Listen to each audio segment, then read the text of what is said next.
तो कैसे हो मेरे प्यारे बच्चों। आई होप आप लोग अच्छे होंगे। तो आज मैं फिर से एक बार आपके लिए सोशल साइंस का एक नया चैप्टर लेकर के आया हूं, जो आपका जल संसाधन है। पहला नंबर एक्सरसाइज का दूसरा खंड है, जो ख नंबर खंड हम आप लोग बताएंगे। आगे इसमें हम लोग देखेंगे कि क्या हम लोग जानेंगे। ये वन शॉट में पूरी की पूरी आपको मिलने वाला है, वन शॉट में, मात्र एक ही शॉट में आपको पूरा देने वाला हूँ। तो इसके बारे में हम लोग जानेंगे। भूगोल का है, यानी ज्योग्राफी का। ज्योग्राफी का दूसरा खंड है, हम लोग शुरुआत करेंगे। तो इसके बारे में हम लोग सबसे पहले जल संसाधन हम लोग जानेंगे। तो जल संसाधन के बारे में जानेंगे, आखिर जल संसाधन है क्या। जल संसाधन यानी कि जल आखिर क्या है, हमारे पृथ्वी पे जल की मात्रा क्या है, और जल के लिए हम लोग क्या क्या कर रहे हैं, और जल कब से कब तक रहेगा, कब से कब तक हमारे इंडिया में अवेलेबल बहुत मात्रा में है, और कब हमें बिल्कुल खत्म होने वाला है। तो इसके बारे में पूरी बात हम लोग जानेंगे। तो ये आप सबसे पहली बताएंगे कि पृथ्वी की, सबसे पहले पृथ्वी की बात अगर किया जाए तो ये हम लोग जानेंगे कि ये पृथ्वी के बारे में हम लोग बता रहे हैं। तो देखेंगे कि पृथ्वी में, यानी पृथ्वी की सतह पर 3/4 भाग जो है जल से ढका हुआ है। हमारा जितना पृथ्वी है, जिसमें से 71% भाग है जो जल से ढका हुआ है, और मात्र 29% जो भाग है वो स्थल है। क्या है?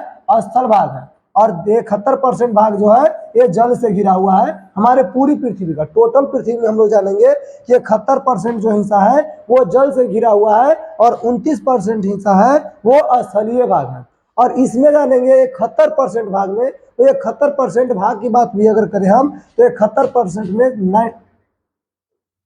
97.5 इतना परसेंट जो है ये महासागरों में आपको मिलता है। कहाँ मिलता है? महासागरीय जल के रूप में आपको मिल जाएगा। लेकिन हमारा जो पीने वाला जल जो है ये मात्र आपका 2.5% आपको मिलता है। कितना परसेंट? 2.5%। तो ये है जो पीने वाला जल, जिसको हम लोग मृदु जल के नाम से जानते हैं। क्या जल जानते हैं? मृदु जल या ताजे जल। मृदु जल भी कहेंगे, ताजे जल कहेंगे, और इसे मीठा जल के नाम से भी जानते हैं। मृदु जल को ही मीठा जल बोलेंगे, कि मीठी जल या मीठा जल, है ना। उसके बाद हम लोग जानेंगे ताजे जल के बारे में। अगर कोई पूछे कि हमारे पूरे पृथ्वी पे जितना जल है उसमें ताजे जल कितना परसेंट है, तो ये 2.5% है। कितने परसेंट है?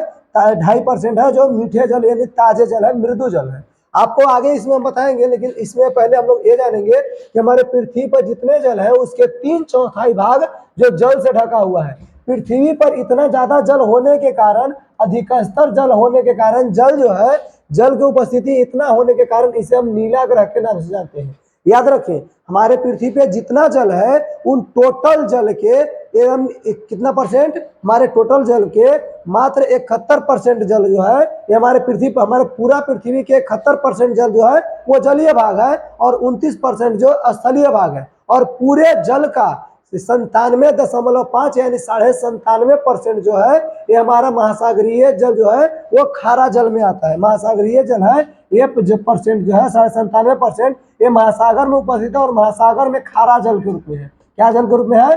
खारे जल के रूप में है। आगे अगर हम लोग बात करें तो हमारा जो पीने वाला पानी जो है मीठा जल, वो मीठा जल मात्र 2.5% है, जो पूरे ब्रह्मांड में नहीं, पूरे पृथ्वी पर आपको मिल जाएगा 2.5%। कितना परसेंट? 2.5% है जो पीने वाला जल है।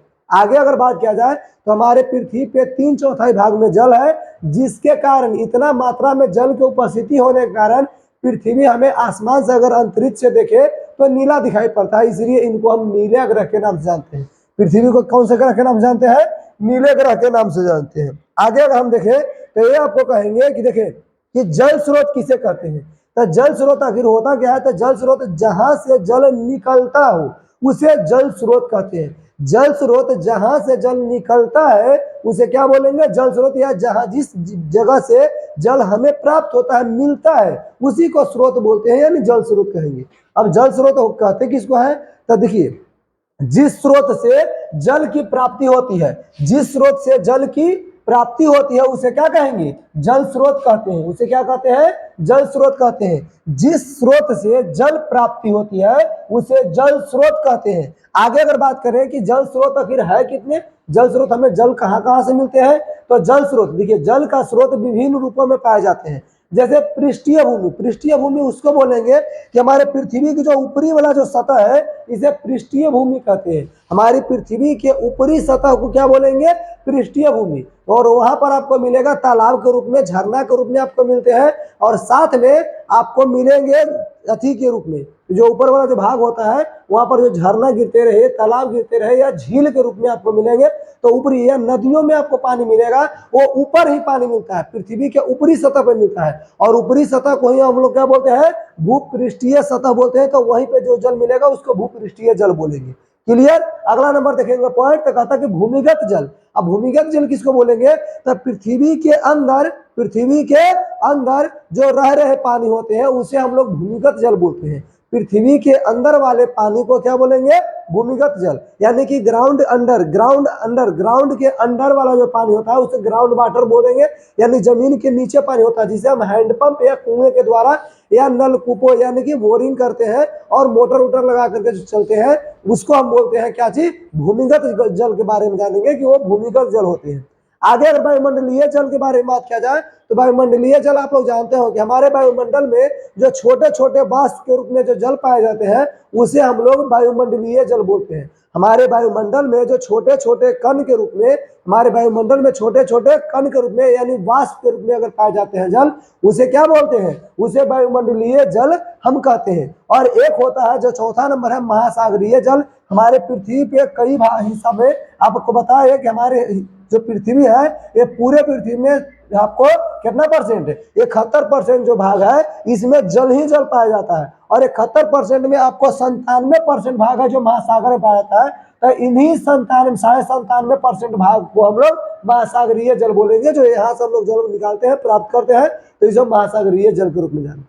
क्लियर। चलिए आगे हम थोड़ा सा देखेंगे, ऐसे ही आपको आगे देखने को मिलेगा कि जल संसाधन का वितरण मतलब है बंटवारा कर सकते हैं या बांटना, कि किस एरिया में कितना जल बांटा हुआ है इसके हिसाब से, या हम लोग जानेंगे कि इसको हमारे पूरे पृथ्वी पे जल कौन से हिस्सा में ज्यादा है कौन से हिस्सा में कम है, इसके अनुसार हम लोग जानेंगे। तो आपको बता दें कि जल का संसाधन का जो वितरण है तो अधिकांश जल जो है दक्षिणी गोलार्ध में है। हमारे पृथ्वी को अगर दो भागों में बांटे तो दो भाग होते हैं, जिसमें एक भाग को उत्तरी गोलार्ध और नीचे वाले को हम लोग दक्षिणी गोलार्ध बोलते हैं, यानी कि साउथ हेमिस्फीयर बोलेंगे और नॉर्थ हेमिस्फीयर बोलेंगे। देखिए नॉर्थ हेमिस्फीयर जो है और साउथ हेमिस्फीयर दोनों के बारे में, यानी उत्तरी गोलार्ध और दक्षिणी गोलार्ध, ये दोनों के बारे में अगर जाने हम लोग तो ये बताते हैं कि जिस गोलार्ध में जल की अधिकता होती है उसे हम दक्षिणी गोलार्ध या जलीय गोलार्ध बोलेंगे, और जिस गोलार्ध में स्थल मार्ग ज्यादा है यानी कि स्थल भाग ज्यादा होगा उसे स्थलीय गोलार्ध कहते हैं। तो आपको बता दें कि हमारे पूरे पृथ्वी के निचली भाग जिसको साउथ बोलते हैं, क्या बोलते हैं, साउथ यानी साउथम, यानी कि हम लोग दक्षिणी गोलार्ध बोलते हैं। तो दक्षिणी गोलार्ध में जल की अधिकांशता मात्रा है, कथा अधिकांशता जल जो है दक्षिणी गोलार्ध में है, और इसी कारण से दक्षिणी गोलार्ध को हम लोग जल गोलार्ध के नाम से जानते हैं। क्या के नाम जानते हैं, जल गोलार्ध के नाम जानते हैं। तो ये बात बिल्कुल याद रखेंगे, क्या याद रखेंगे कि साउथर्न को हम भाग को ही हम लोग जल गोलार्ध बोलते हैं, यानी कि दक्षिणी गोलार्ध को ही क्या बोलेंगे, जल गोलार्ध, क्योंकि यहाँ पर जल की मात्रा अधिकांशतः अधिक पाई जाती है। साथ में उत्तरी गोलार्ध की अगर बात किया जाए तो उत्तरी गोलार्ध में जल की मात्रा कम पाई जाती है, इसलिए इसे स्थल गोलार्ध कहते हैं। यहाँ पर जल की मात्रा कम और स्थल की मात्रा ज्यादा है, तो इसे हम स्थलीय गोलार्ध कहेंगे यानी स्थल गोलार्ध कहेंगे, और दक्षिणी गोलार्ध को क्या बोलेंगे, जलीय गोलार्ध के नाम जानते हैं। ये बिल्कुल याद रखेंगे, पॉइंट वाला चीज है। जो आगे अगर देखें तो अगला पॉइंट आपको ये मिलता है, क्या मिलता है ये देख लेंगे। अगला पॉइंट जो है कहता है कि विश्व के कुल मृदुजल को ही मीठा जल बोलते हैं। अभी बताए थे कि मृदुजल मीठा जल, और हमारे पूरे पृथ्वी पर 71% जो जल है, तो 71% जल का 97.5%, कितना परसेंट, 97.5% जो जल है ये बिल्कुल महासागरीय जल खारे जल है, और जो मृदुजल है 71% का ही 2.5% जल जो है वो मृदु जल है, यानी कि मीठा जल है, पीने वाला जल है, तो इसे हम पीते हैं। और आपको ये भी बता दें कि ये पूरा का पूरा 2.5% जो जल है ये पूरा का पूरा हम पी नहीं सकते। अब क्यों नहीं पीते, क्यों यूज के लायक नहीं है, क्योंकि ये तो मीठा जल है, पी सकते हैं इसको, बिल्कुल पी सकते हैं, लेकिन हम पीने के लिए यूज नहीं कर पाते।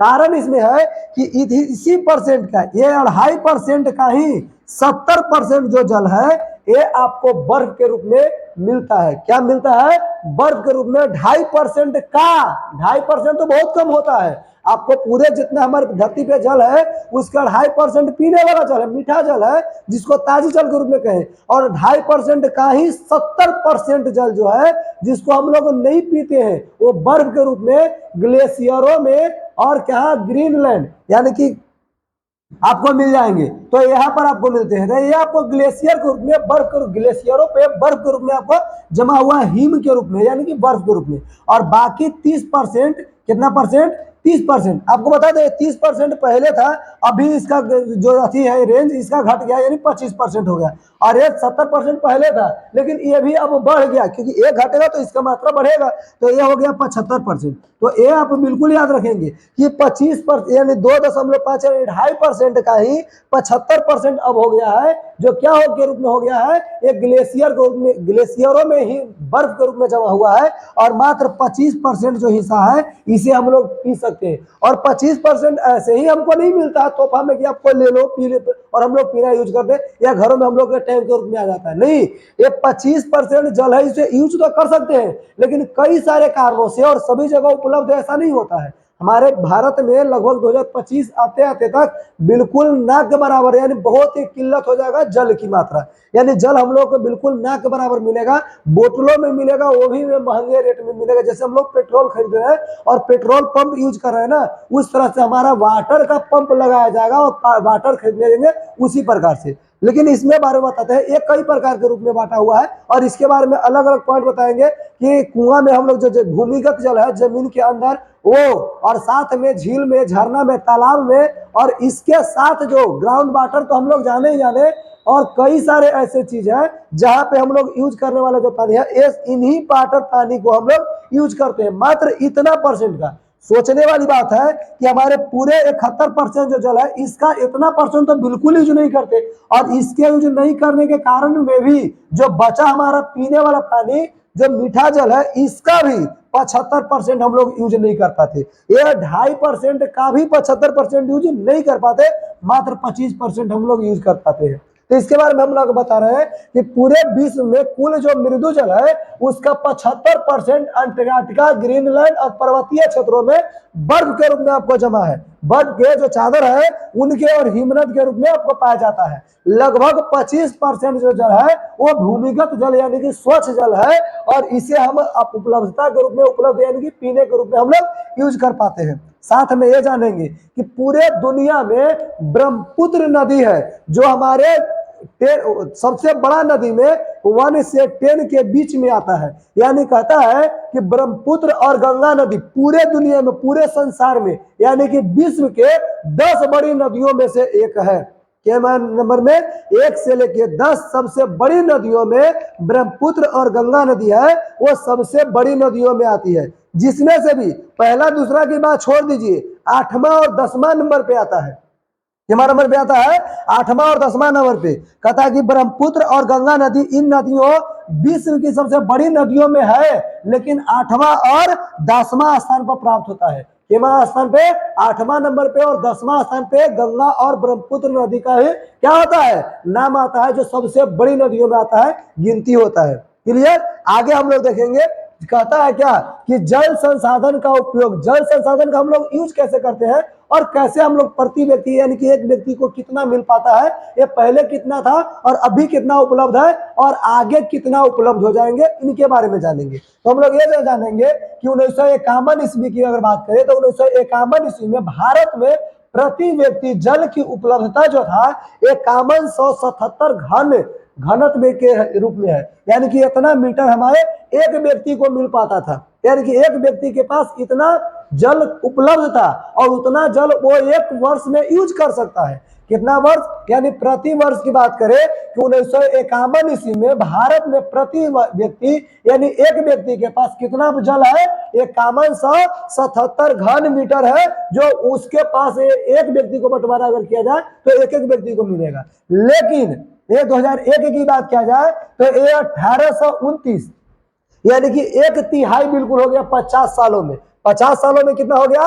1/3 हो गया, यानी कि 1829 घन मीटर एक व्यक्ति को ही मिल पाएगा। उसके बाद ये तो 2001 की बात है, और अब हम लोग आ गए 23 में, तो हम लोग 23 में नहीं, अब हम नजदीक वाले को गिनती करें तो 2025 आते आते यानी 2025 तक ये जो है ये कहां तक पहुंच जाएंगे, एक व्यक्ति को मात्र 1342 घन मीटर ही मिल पाएगा। तो ये आपका 2025 आते आते तक हमारे देश जो है भारी एकदम जल की किल्लतों की महसूस करेगा, यानी कि यहाँ पर जल बिल्कुल ना के बराबर यानी सबसे ज्यादा पिछड़ा वाला में चले जाएगा। अगर आगे हम लोग अगर बात जाने तो ये भी हम जानेंगे कि पूरे दुनिया में हमारा जो भारत है ये जनसंख्या की दृष्टि पर सबसे नंबर 1 पे है। जनसंख्या की दृष्टि में अभी 2023 की अगर बात किया जाए तो जनसंख्या की दृष्टि में भारत सबसे नंबर 1 पे 1 पर पहुंचता है। अगर क्षेत्रफल की बात किया जाए तो 7वां स्थान पे है। कितना स्थान पे है? 7वां स्थान पे। हमारा पूरे दुनिया में 7वां स्थान पे हमारा भारत है। लेकिन अगर जल की उपलब्धता की बात किया जाए तो पूरे दुनिया में 133वां स्थान पे है। 133वां स्थान पे कौन है? हमारा भारत है जल की मात्रा में, यानी कि जल की उपलब्धता की मात्रा में। चलिए आगे हम लोग जानेंगे कि पेयजल का होता है, तो पेयजल के बारे में बात करें। पेयजल पीने वाले जल को पेयजल कहते हैं, यानी कि शुद्ध वाटर जिसको बोल सकते हैं, शुद्ध यानी साफ पानी जिसको हम पी सकते हैं, पीने में कोई हमें दिक्कत ना हो, बिल्कुल स्वस्थ रहे, उसको हम लोग पेयजल कहते हैं। पेयजल हम लोग यूज कहाँ कहाँ करते हैं? तो देखिए घरेलू कार्य में हम यूज करते हैं पेयजल को, यानी पेयजल यानी पीने वाला जो स्वस्थ जल होता है उसको घर के कामों में यूज करते हैं। अगली बात अगर जाने तो पेयजल का ही सिंचाई हम लोग करते हैं। देखिए पेयजल को तो वैसे सिंचाई नहीं करना चाहिए, लेकिन हमारे घरों में या हमारे खेत खलिहान को जो पटवन करते हैं वो भी हम लोग पेयजल का ही यानी कि शुद्ध पानी जो भूमिगत जल से निकालते हैं उसे करते हैं, या कुआं के द्वारा निकाले या हैंडपंप के द्वारा निकालते हैं या बोरिंग करके जो हम लोग समरसेबुल में उठाते हैं तो समरसेबुल के साथ में हम लोग उसको सिंचाई करते हैं, उसको भी हम लोग यूज करते हैं, पेयजल को ही यूज करते हैं। साथ में उद्योग यानी कंपनियों में भी यही जल का यूज होता है। और जन स्वास्थ्य मतलब लोगों के स्वास्थ्य के लिए जो हम लोग यूज करने वाले होते हैं ये भी होता है। साथ में स्वच्छता और मल मूत्र विसर्जन जो होता है ये भी पेयजल में ही हम लोग कर पाते हैं। कहता है कि इत्यादि कार्यों के लिए अत्यंत जरूरी है पेयजल। ये हम लोग पेयजल पीने वाला जल है, इन सारी क्रियाकलापों यानी कि सभी कामों में बहुत ही ज्यादा आगे होता है। आगे अगर बात किया जाए कि जल से विद्युत का निर्माण होता है, जल से क्या होता है? विद्युत का निर्माण यानी बिजली बनाया जाता है। साथ में परमाणु संयंत्र जो है ये परमाणु संयंत्र यानी परमाणु संयंत्र बनाया जाता है। शीतलन मतलब बर्फ बनाया जाता है, या कह सकते हैं कि शीतागार जो ठंडी प्रदेश है वहां पर हम लोग यूज करने के लिए या बर्फ आइसक्रीम वगैरह बनाने के लिए हम लोग शीतलन का यूज करते हैं। साथ में मछली पालन के लिए हम लोग जल का यूज करते हैं। मछली पालन के साथ साथ कृषि जल कृषि मतलब जैसे तालाब हो गया, पोखर हो गया, उसमें हम लोग खेती करते हैं। जैसे आप देखे होंगे सिंघाड़ा रोपते हैं तो सिंघाड़ा को हम लोग करते हैं। साथ में कमल का फूल का भी अगर बिजनेस करे, व्यापारी करे या खेती करे तो उसका भी आप कर सकते हैं। या साथ में आप ये भी देखें कि हम लोग कई सारे ऐसे चीज है उसको यूज करते हैं। साथ में वानिकी यानी कि पौधे लगाते हैं जो पानी के ही अथी से लगाते हैं। साथ में जल क्रीड़ा आप जानते होंगे, कभी कभी देखे होंगे कि कई सारे ऐसे खेल है जो पानी में खेला जाता है। जैसे जल में जो हम लोग अथी रेस लगाते हैं तो रेस तैरना वगैरह जो है ये सभी हम जल क्रीड़ा है उसी में करते हैं। आगे अगर बात किया जाए कि इन जैसे सभी कार्यकलाप जो है बिना जल के नहीं किया जा सकते, सारे काम हम जल के कारण ही करते हैं। जल अगर नहीं हो तो हम लोग ये सब नहीं कर पाएंगे। या बाथरूम वगैरह जाना हो, या सिंचाई करना हो, या बच्चों को नहाना धोवाना, खाना बनाना, पिलाना सुलाना, जो करना हो पीना के से लेकर के सारे चीज हम लोग जल के कारण ही करते हैं। और जल हमारे लिए बिल्कुल किल्लत है, बिल्कुल ना के बराबर हो रही है। कई आपको देखेंगे राजस्थान जैसे एरिया में, रेगिस्तानी वाले एरिया में, वहां पर जल तो आपको नहीं मिलेगा। कुआं खदने के बाद भी आपको जल बिल्कुल ना की मात्रा ठोपे ठोपे यानी बूंदे बूंद पानी गिरता है उसमें भी नल में से, तो ये बिल्कुल ना के बराबर है। हम लोग जानेंगे बहुउद्देशीय परियोजना के बारे में। तो देखिए परियोजना क्या होता है जी आपको बताते हैं। पहले जानेंगे परियोजना मतलब यह समझिए कि किसी योजना से तहत यानी कि किसी योजना की बात करें, बहुउद्देशीय परियोजना की बात अगर किया जाए तो कई सारा उद्देश्य किससे मिल करके एक हम लोग बहुउद्देशीय परियोजना बनाते हैं। यानी किसी नदी के ऊपर अगर बांध बनाते हैं और कई उद्देश्य को लेकर के बनाया जाता है बांध, उसे हम बहुउद्देशीय परियोजना कहेंगे। अब मान लीजिए कैसे होता है, जैसे यहाँ पर अब देख रहे होंगे कि एक बांध बना हुआ है। अब बांध बना, ये नदी था और नदी से अगल बगल के एरिया में बाढ़ हमेशा आते रहता हो, तो उस एरिया को बचाने के लिए यहाँ बांध बना दिया था। बांध बनाने से क्या होता है कि आगे वाला में तो बाढ़ नहीं आएगा, लेकिन पीछे वाला जो एरिया होता है, अगली हिस्सा जिधर से पानी आ रहा होता है, उधर का जो बांध एरिया होता है वहां पर बाढ़ आने की संभावना बहुत ज्यादा बढ़ जाती है, और अक्सर यहाँ बाढ़ आती है तो उतना दूर खाली करा दिया जाता है। खाली कराने से घाटा भी होता है और फायदा भी, क्योंकि बांध बना, देखिए बहुउद्देशीय परियोजना जो है ये बांध बनाने वाला परियोजना है, और यहाँ पर करने से घाटा जितना होता है उतना ही फायदा, जितना फायदा है उतना घाटा। जैसे हम लोग बिजली अगर बनाए तो बिजली से जितना हमें लाभ है उतना ही नुकसान भी है। किसी भी काम से जितना हम लोग को लाभ होता है उतना ही नुकसान होता है। जैसे मोटर गाड़ी या कुछ भी बनाते हैं, एक्सीडेंट काफी ज्यादा होता है। अगर सावधानी रखते हैं तो आपको फायदा होता है, और सावधानी अगर हटी तो दुर्घटना घटी वाली बात हो जाती है। सावधानी हटी दुर्घटना घटी, सेम काम यही भी होता है। देखिएंगे कैसे बहुउद्देशीय परियोजना में कि ऐसी परियोजनाएं जिसका निर्माण एक साथ कई उद्देश्यों को पूर्ति करने के लिए होता है। कहता है कि ऐसी परियोजनाएं जिसका निर्माण एक साथ कई उद्देश्यों के पूर्ति के लिए किया जाता है उसे हम बहुउद्देशीय परियोजना कहेंगे। क्या बोलेंगे?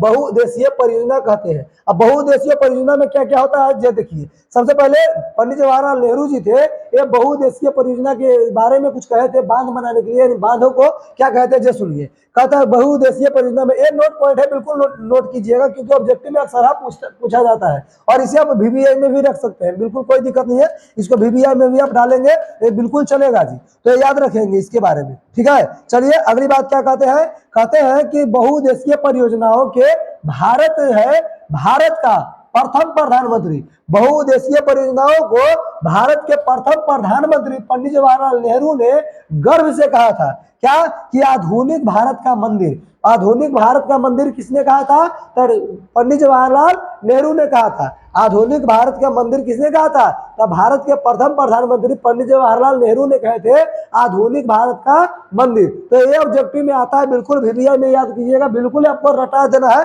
तो याद कर लेना है। ये आपको ऑब्जेक्टिव में पूछेंगे, मैं यहाँ भी अगर बताएंगे उसमें भी बताएंगे आपको।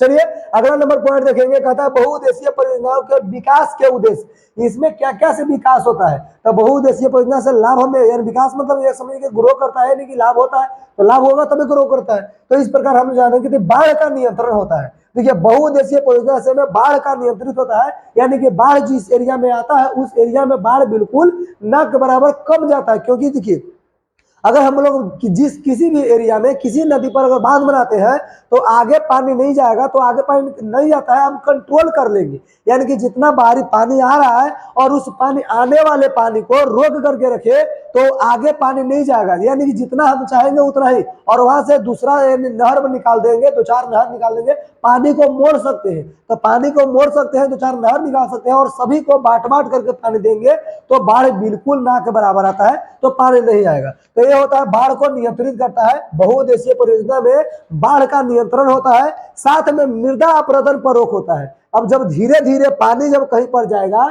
तो मृदा का अपरदन, मिट्टी का कटाव जो होता है ये बिल्कुल कम होता है, ना के बराबर होता है। अब मान लीजिए कि अगर यहाँ पर से पानी, अगर मान लीजिए कि ये नदी है और नदी पर बहुत मात्रा में कहा आ रहा है, बाढ़ आ रहा है, पानी आ रहा है, बहुत तेजी से पानी आ रहा है, तो सारे अगल बगल के जो मिट्टी होता है उन सभी को क्या करेगा, एक काट काट के बहाना शुरू कर देता है। और अगर हम धीरे धीरे करके पानी, अगर आराम आराम से पानी अगर आ रहा हो और आराम आराम से जो पानी आएगा तो मिट्टी का कटाव बिल्कुल ना के बराबर नहीं होता है, एकदम कम होता है। होता है, ऐसा नहीं कि वो नहीं होता, लेकिन कम होता है, बहुत कम मात्रा में होता है। तो ये जो होता है मृदा अपरदन को भी रोक करता है, रोक लगाता है। क्लियर? चलिए अगर आगे हम लोग बात करें तो ये जानेंगे कि पेयजल, पेयजल जानते हैं ना, जो पीने वाला जल होता है, तो उसके लिए पेयजल उपलब्ध कराता है, साथ में सिंचाई के लिए जल को पूर्ति कराता है।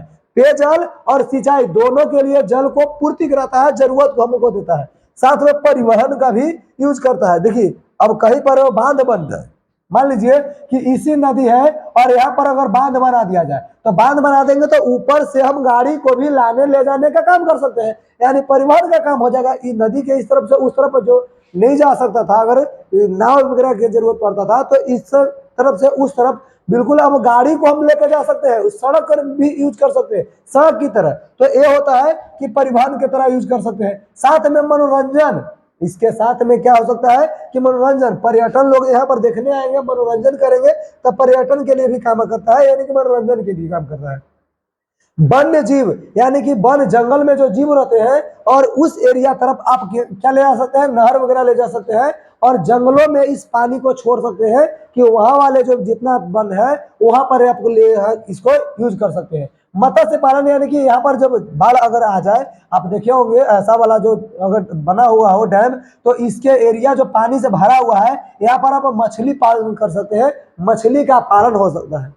क्लियर। आगे अगर हम लोग देखें तो ये भी कहता है कि जल कृषि, यानी कि पानी जब बचेगा उस पानी में आप खेती कर सकते हैं, कृषि कर सकते हैं, कृषि का कार्य कर सकते हैं और पर्यटन के लिए इत्यादि जरूरत होता है। आगे अगर देखते हैं तो देखिए अगला नंबर क्या कहता है कि भारत में अनेक नदी घाटी परियोजना का विकास हुआ है। भारत में कई सारे नदी घाटी परियोजना है, जिसमें जो मुख्य रूप से है उसका भी बात करेंगे हम लोग, क्योंकि इतना है कि हम लोग उसका बात करते करते एक चैप्टर नहीं, एक दो घंटा बिल्कुल लंबा हो जाएगा। इस शॉर्ट में हम लोग जानेंगे कौन कौन से इसमें परियोजना हमारा जो है जो शामिल है। अब देखेंगे पहला क्या है, जो कहता है ना कि भाखड़ा नांगल परियोजना, भाखड़ा नांगल परियोजना, साथ में हीरा कुंड बांध दामोदर नदी घाटी में जो परियोजना बना है, उसके बाद गोदावरी हो, कृष्णा हो गया, स्वर्ण रेखा एवं सोन परियोजना जैसी अनेक परियोजनाएं हैं जो भारत में बहुआगामी यानी बहुउद्देशीय परियोजना में बिल्कुल क्या है, सहायक हो रहे हैं।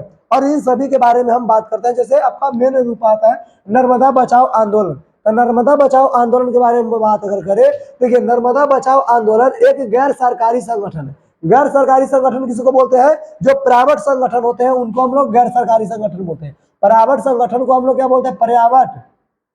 हम प्राइवेट जो होते हैं जो किसी एक व्यक्ति का हो, तो प्राइवेट संगठन को भी हम लोग क्या बोलते हैं, इस गैर सरकारी संगठन बोलते हैं। तो ये नर्मदा बचाओ संगठन जो है ये गैर सरकारी संगठन है, यानी गवर्नमेंट नहीं है, गवर्नमेंट का नहीं है, यानी कि प्राइवेट संस्था है, ठीक है। और इसमें जो स्थानीय लोगों, किसानों, पर्यटन विविधों को और मानवाधिकार कार्यकर्ताओं से को गुजरात के नर्मदा नदी पर जो सरदार सरोवर बांध बनाया गया है उसके विरोध के लिए प्रेरित करते हैं। इन सभी जो संगठन के जो लोग होते हैं, मेंबर हैं, इन सभी मेंबर जो है ये कौन, नर्मदा नदी पर सरदार सरोवर बांध जो बनाया गया है इसको विरोध के लिए प्रेरित करता है, मोटिवेट करता है कि ये पर बांध को नहीं रखना चाहिए, यानी कि इसके लिए कहता है कि इस आंदोलन को प्रवर्तक मेघा पाटेकर थे। इस प्रवर्तक यानी कि जो संगठन करने वाले संगठक थे जिसका नाम क्या है, मेघा पाटेकर थे। मेघा पाटेकर ये है जो इन्होंने क्या किए थे, ये संगठन का तैयार किए थे गुजरात में। क्लियर। आगे हम लोग देखेंगे, चलिए ये है।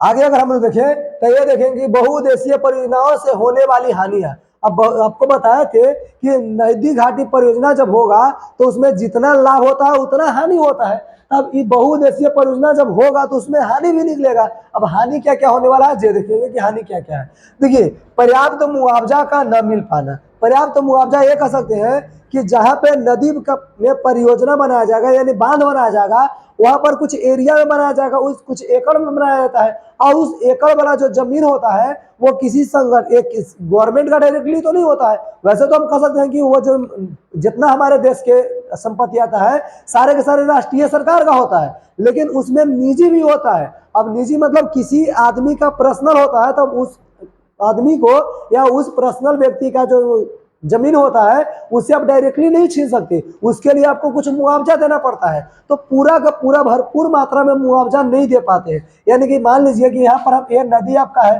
और इस नदी पे जब बांध बना रहे हैं तो इस नदी के बांध बनेगा तो इसके आसपास के एरिया में बाढ़ आ जाएगा, यानी इधर तो बाढ़ आपको कम होगा, कंट्रोल करेगा, लेकिन आगे वाले एरिया है इन सभी में पानी का जो व्यवस्था होता है ये स्टॉक होता है। क्या होता है, स्टॉक भंडारण कर सकते हैं कि भंडार होता है। तो इधर भंडार होगा तो इस एरिया में पहले तो इतना ही मात्रा में पानी जा रहा था, तो इतना ही एरिया था, लेकिन अब ये पानी छितर जाएगा यानी फैल जाता है।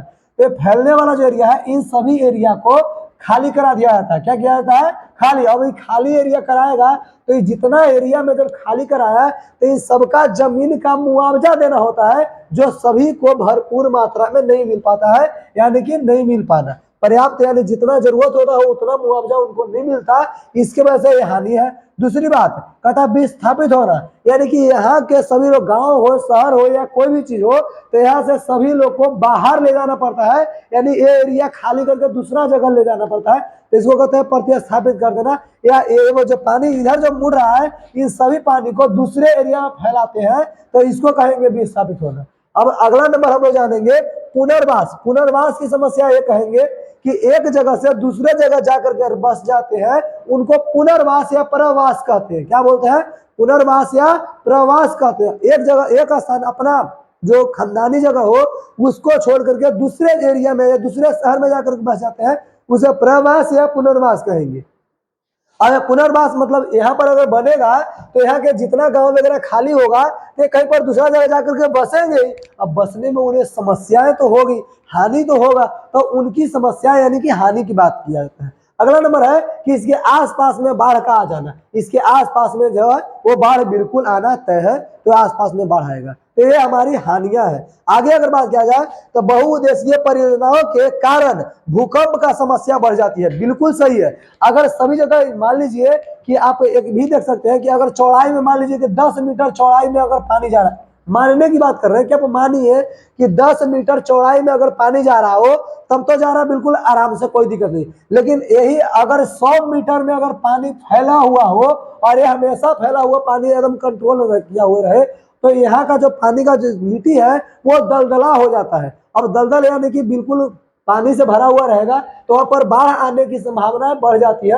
क्योंकि आपको पता होना चाहिए कि हमारे तरफ बाढ़ तो बहुत कम आता है, लेकिन समुद्रों में, सागरों, महासागर जो है वहां पर बाढ़ बहुत ज्यादा आता है। हम लोगों की तरफ वहां तक पहुंचने में बहुत ज्यादा टाइम लग जाता है, लेकिन बाढ़ वहां बहुत ज्यादा आता है। तो इसीलिए पानी वाला एरिया होता है, वहां पर बाढ़ आने की संभावना बढ़ जाती है। तो वही होता है कि बहुउद्देशीय परियोजना के कारण उस एरिया का जो मिट्टी होता है बिल्कुल दलदला पड़ जाता है, इसलिए वहां पर बाढ़ आने की संभावनाएं बढ़ जाती है, बाढ़ आना समस्या हो जाती है। साथ में कहता है इतना ही नहीं, बाढ़ से जल का प्रदूषण बढ़ता है। बाबू जब बाढ़ आएगा तो जल सॉरी कहता है कि जब बाढ़ आता है तो जल प्रदूषण बढ़ जाता है, जल जनित बीमारियां होती है। जल में जितना कीटाणु रह जाते हैं, जल जब खराब हो जाएगा तो उसमें कई सारे मच्छर पनपना शुरू हो जाते हैं, कीटाणु बढ़ने लगते हैं, जिससे क्या होता है वो बीमारियां शुरू हो जाती है। फसलों में कीटाणु लगने लगते हैं, फसलों में क्या लगने लगते हैं? कीटाणु लगने लगते हैं, और कई सारे बीमारी, कीटाणु जनित बीमारी जो होते हैं उसे संक्रमण हो जाते हैं। आगे अगर बात किया जाए हम लोग तो ये देखेंगे कि जल संकट, जल संकट, संकट मतलब ये समझेंगे कि जल की हमें जो किल्लत होती है उनके बारे में, कि जल से हमें क्या क्या किल्लत होती है। कहता है कि जल की अनुपलब्धता, अनुपलब्धता मतलब उपलब्ध ना होना, अनुपलब्धता कहते हैं, जिसे कमी कहते हैं। इसको क्या कहेंगे? कमी। अनुपलब्धता मतलब कमी हो जाना, यानी जल को जितना पर्याप्त मात्रा में न मिलना, उसको बोलते हैं जल अनुपलब्धता। कहता है कि जल की कमी को जल संकट कहा जाता है। जिस जगह पे अगर जल ना मिले, मान लीजिए अगर पटना वाले एरिया यानी पूरा पटना जिला में अगर जल की कमी हो जाए तो उसको बोलेंगे जल का संकट आ गया। जल का क्या आ गया? संकट आ गया। आरा जिला में अगर जल नहीं मिले तो हम क्या बोलेंगे कि जल का वहां पर संकट। जहानाबाद जिला हो, गया जिला हो, किसी एक क्षेत्र में या किसी एक छोटे से गांव में भी अगर जल ना मिले, सारे के सारे चापाकल, हैंडपंप वगैरह जितना है सारा का सारा अगर बंद हो जाता है, तो वहां पे जल की संकट हो गई है। जल की क्या हो गई? कमी हो गई, संकट आ गया है। तो कहता है कि जल की कमी को क्या कहते हैं? जल संकट कहा जाता है। और बढ़ती जनसंख्या, जनसंख्या बढ़ रहा है तो जल की कमी तो होगी ही होगी। कहते हैं कि बढ़ती जनसंख्या और उनकी मांग को जल तथा असमान वितरण जल दुर्लभता का परिणाम है। दुर्लभता मतलब कमी होता है, याद रखेंगे। जल की दुर्लभता मतलब क्या होती है? कमी होती है, तो ये होता है। अगला अगर पॉइंट हम लोग देखें तो वर्तमान समय में भारत में कुल विद्युत का लगभग 22% भाग जल विद्युत से प्राप्त होता है। हमारे धरती पे, हमारे पृथ्वी की अगर बात करें तो हमारे पृथ्वी में कई सारे नदियां हैं, जिसमें भारत की अगर बात करें तो भारत में कई सारे भी नदियां हैं जिसमें बांध बनाए गए हैं, और उस बांध से बिजली का उत्पन्न किया जा रहा है। तो बिजली के उत्पन्न, हमारे भारत में बिजली की उत्पन्न जो है, ये पूरे जितना बिजली उत्पन्न हो रहा है, विद्युत उत्पादन हो रहा है, उसके 22% के परसेंट 22% जो भाग है ये हमारा बिजली का क्या करता है? ये पूर्ति करती है, बिजली को क्या करती है, पूर्ति कर रही है। तो 22% भाग का जो बिजली है वो पूर्ति करती है जल विद्युत से। क्या से? जल विद्युत से प्राप्त होता है। 22% जो भाग है वो जल विद्युत से प्राप्त होने वाला बिजली होता है, जो जल विद्युत से होता है। आगे अगर बात किया जाए कि उद्योगों की वजह से मृदु जल पर क्या हो रहा है सॉरी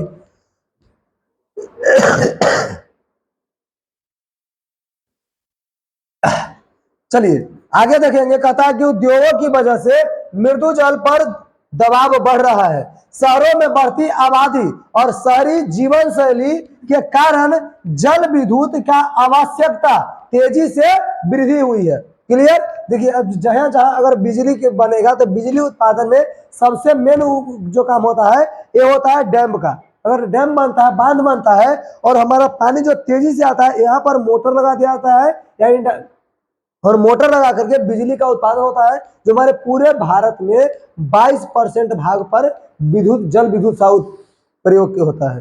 क्लियर ना? आगे अगर देखें हम लोग तो देखेंगे, ये समझेंगे कि जल की पर्याप्त मात्रा होने के बावजूद, जल की पर्याप्त मात्रा होने के बावजूद लोग प्यासे हैं। हमारे धरती पे, पूरे धरती पे 71% भाग में जल है। पूरे धरती पे 71% भाग में जल है, फिर भी लोग क्या रह जा रहे हैं? प्यासे रह जा रहे हैं। अब प्यासे रह जा रहे हैं, इसका भी कई सारे कारण है। कहता कि इस कारण के, इस दुर्लभता के कारण जो है जल के खराब। अब ये जल 71% है, जितना में 97.5% जो जल है वो क्या है? ये खराब जल है, खारा जल है। क्या जल है? खराब है, खारे जल है। कहता है कि जल की खराब गुणवत्ता, कहता है कि यह किसी भी राज्य या देश के लिए क्या है? चिंतनीय विषय है। घरेलू और औद्योगिक अवशिष्टों को, रसायनों को, कीटनाशकों एवं कृषि में प्रयुक्त होने वाले उर्वरक को क्या में मिला जाता है? जल में, यानी पानी में मिलाने से जल की गुणवत्ता क्या हो जाती है? बुरी तरह से प्रभावित होती है, जो मानव के लिए अति नुकसानदेह है। जो मानव के लिए अति क्या है? नुकसानदेह, यानी कि खराबी के लिए है।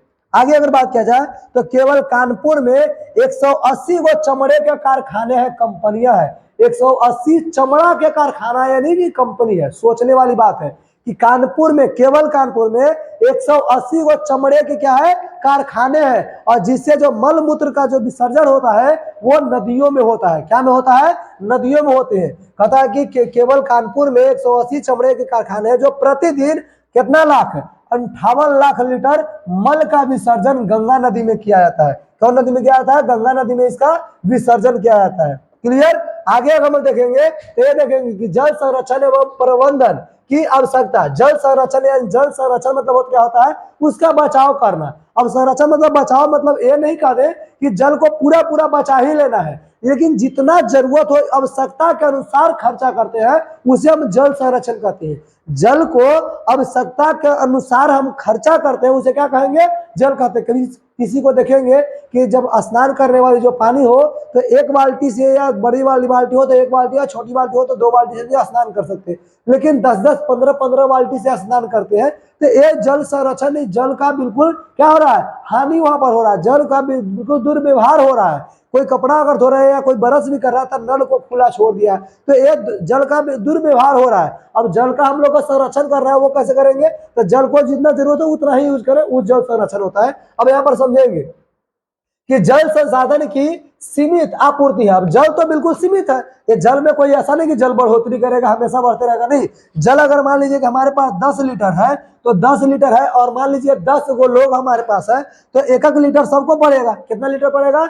1 लीटर सबको पड़ेगा। अब मान लीजिए कि 10 लीटर जल हमारे पास, 1 लीटर सबके पास उपलब्ध है, और इसी को हम बिल्कुल खत्म कर दे, यानी कि बहुत ज्यादा मात्रा में 1 लीटर नहीं, हम 2 लीटर यूज कर दे। अब देखिए 2 लीटर अगर यूज कर देंगे तो हमारा एक व्यक्ति तो बिल्कुल, एक व्यक्ति अगर 2 लीटर यूज करता है तो 5 व्यक्ति के लिए उपलब्ध हो गया ना। लेकिन लोग कितने हैं? 10 लोग हैं, और 10 लोगों के लिए ये जो जल हो गया बिल्कुल दयनीय, यानी कि बेकार स्थिति में पैदा करेगा।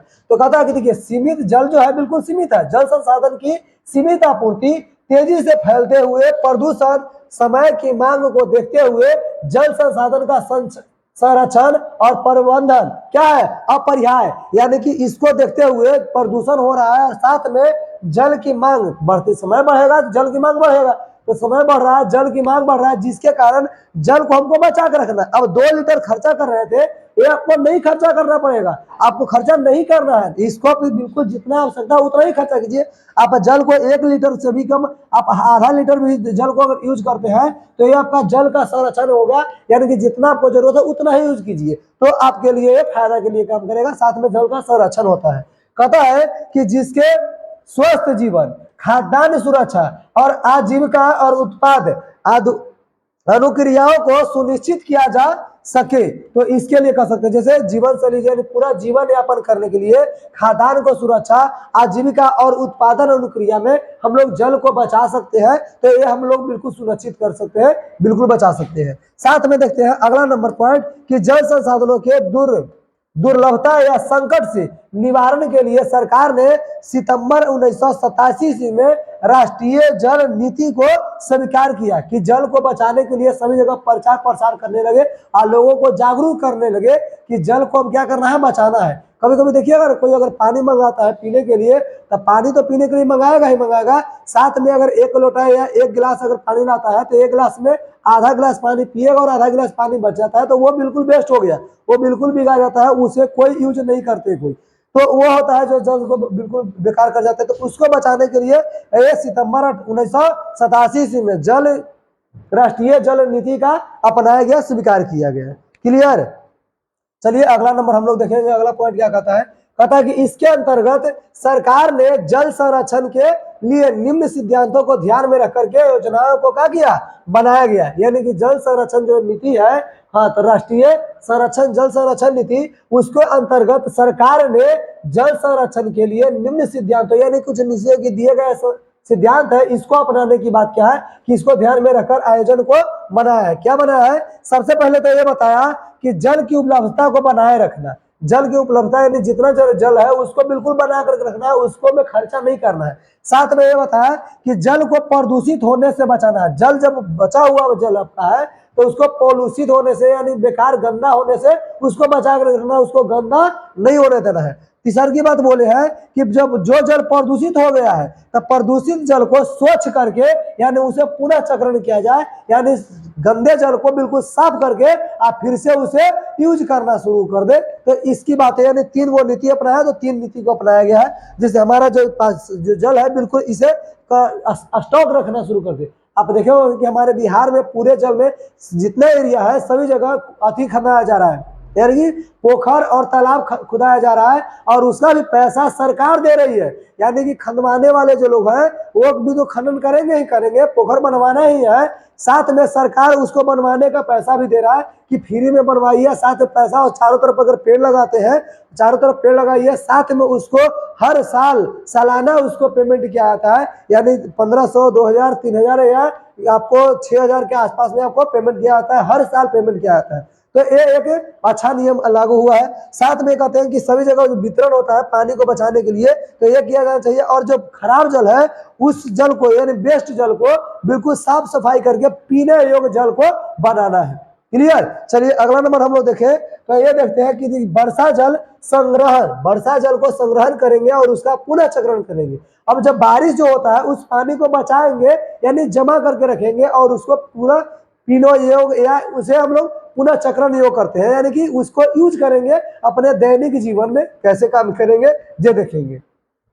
कहता है कि जल दुर्लभता एवं उसके निम्नीकरण के वर्तमान समय की एक प्रमुख समस्या बन गई है। कहता है बहुउद्देशीय परियोजनाओं के विफल होने तथा इसके विवादास्पद होने के कारण वर्षा जल संग्रहण लोकप्रिय संरक्षण का तरीका हो सकता है। जैसे आप राजस्थान में देख लीजिए या कई ऐसे जगह है जहाँ पे बारिश वाला जो जल होता है छत पे जो गिरता है उस सभी जल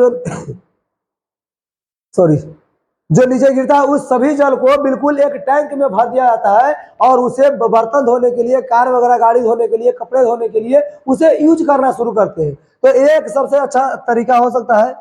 साथ में कहता है कि भूमिगत जल का 22% भाग जल संचय वर्षा जल की भूमि में प्रवेश करने से होता है। यानी जितना बारिश होता है और उसमें से पूरे जल यानी जितना पानी होगा, तो याद रखिए जितना पानी बरसेगा वो 100% बरसता है, तो 100% यानी कि कम भी वर्षा तो उसको 100% ही मानते हैं।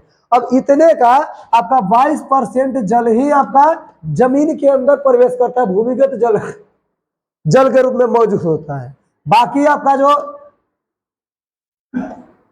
78% जो जल है वो बिल्कुल वेस्ट हो जाते हैं, नदियों और नदियों के राह से कहाँ चले जाते हैं, महासागरों में चले जाते हैं, महासागर में मिल जाते हैं।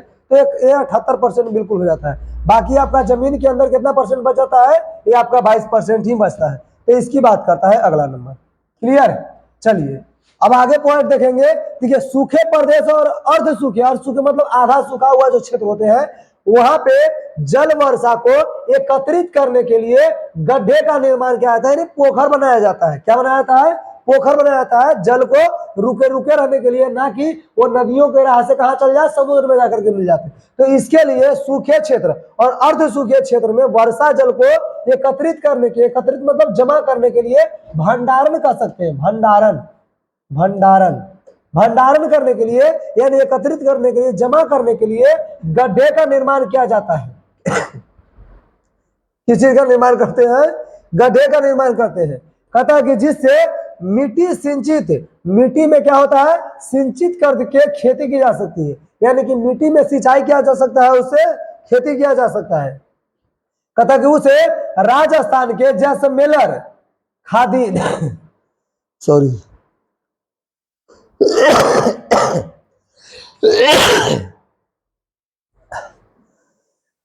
आज तबीयत खराब है जिसकी वजह से थोड़ा खांसी।